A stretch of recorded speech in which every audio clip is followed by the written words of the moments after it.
Inacio Miguel, a 28-year-old Portuguese Angolan centre-back whose last club was Petro Luanda, is joining Kaizer Chiefs. But why exactly have Kaizer Chiefs decided to use a foreign sport to sign a player from the Angolan Premier League? Are they copying Pirates since they also went there to sign Gilberto? That statement would be as foolish as it is absurd. Here are 3 reasons why Kaizer Chiefs went and spent the big bucks. And by the big bucks, I mean around 4 to 7 million rands, which is just about what Chiefs have spent in almost all their transfers in recent years. Number 1, there have been rumors going around about Nasruddin Nabi being far from happy about his current defense. In fact, someone told me that this was the case. I decided to ignore this, hoping that as the preseason progressed, there would be improvement in that regard. Well, it doesn't seem like there were improvements now, does it? The question then is, why was the technical team not happy? Or to make it more relatable, why was I not happy, or why were you guys not happy about our centre-back pairing? The most obvious thing is their inability to progress the ball forward. And in the clips that I've watched of Inacio, he progresses the ball, be it by the pass through the lines of pressure or some of those sweet Van Dijk-esque diagonals that made me breathe nicely. That man seems to have a lot of accuracy in his passing. And think of it as a winger to just receive that diagonal, and then you have a 1v1 with a right back or a left back. Dupree would be licking his lips. One other thing that I have not been happy about is how slow our defenders respond to danger. And this comes down to 3 things. Number 1, not backing themselves in a foot race with a striker. Number 2, poor positioning. And 3, being bullied off the ball by attackers. Well, my people, that doesn't work on Inacio. Again, from the clips that I've watched of him, he positions himself brilliantly, which automatically, which automatically makes it easy for him to deal with even the fastest strikers. Look at that, 2 birds, 1 stone. If it does get to those foot race, that little strategy called good positioning allows him to get on the ball first and protect it. So we all know, if you position yourself well enough, you will be able to get to the ball first. And even if someone is faster than you, if you are well positioned, you will still be able to outrun them. Not because you are quicker than them, just because your positioning, be it your body positioning or just your proximity to the ball, or to whoever is playing the ball, to whoever wants to receive the ball, then you are likely going to win that foot race. The second reason Kaizer Chiefs have signed Inacio is because he is very flexible to play across the back line. Under Alexander Santos, Inacio was deployed as one of the centre backs, but at times that quickly changed into a back 3. We see that happening with a lot of teams changing their back 4 into back 3 if they're attacking, with one of those at times stepping up into midfield or wide areas to create overloads if needed. The player who did that, of course, was our very own Inacio.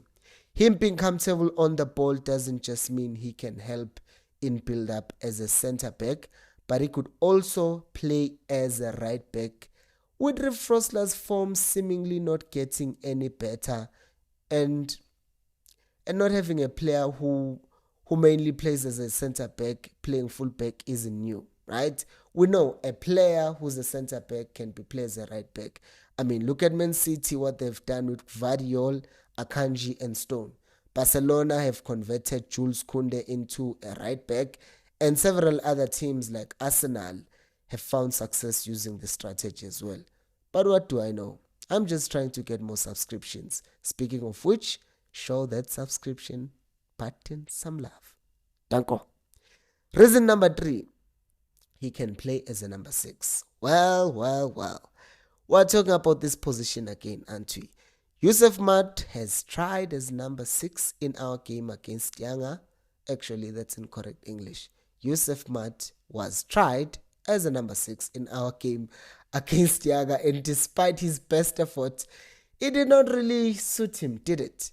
Perhaps before we even talk about why Inacio could be the solution for that position, we need to look at how Nabi wants to play his number 6, at least one of his two, since he plays a double pivot. In that match against Yanga, we saw Mart dropping in between our centre back to help build up from the back.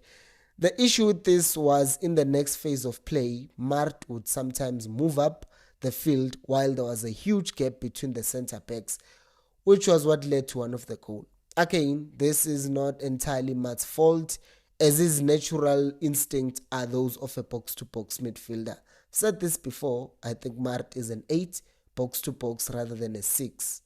If you have a player like Inacio, who for the most part of their career has played as a centre back, but is just capable in that 6 role as well, then he will be more disciplined in keeping that back three that forms and build up. And since we're expecting our team to have a large share of ball position, which often means you will face a lot of counter attacks, guess what? We'll be ready for those people who will be trying to attack us, because we'll have 3 defenders led by Inacio to make sure we break those counters and start the attack again, lay siege to teams. Well, those are my 3 reasons, but why do you think Chiefs signed Inacio? On other news, according to Unplayable, Pyramids, Pyramids, the team from North Africa in Egypt, they have told Kaizer Chiefs that, hey, Fiston Mayele is not for sale. A statement which, by the way, has left some Kaizer Chiefs fans on Twitter, and I'm sure are going to comment below, saying that Kaizer Chiefs is just the most hated club in the world. I find that statement funny, because in the case of Pyramids, they have their own money. And if you think about it, Fiston Mayele is the top goal scorer in the Egyptian Premier League. I think he just scored a hat-trick a few days yesterday or something, or scored a goal. So why would a team that has all the money sell their best player? Hell, it's not even their best player. He's the best player in the league, and sell him to Kaizer Chiefs just because Chiefs want to buy him. It doesn't make sense, unless it was a team from Europe that wanted him and they were paying higher than his market value, or they were paying his release clause. But if it's just a team that is not even giving them the initial asking price, which is like around 30 million, 20 million or something like that, then I don't see why Pyramids. Guys, let's stop this pity party. Pyramids just did not sell because he's their best player. Let's accept that. But the question now is, which striker do Kaizer Chiefs go for then? Let me know in the comment section. Thank you for watching, and until next time, remember, equals Alpelumoy.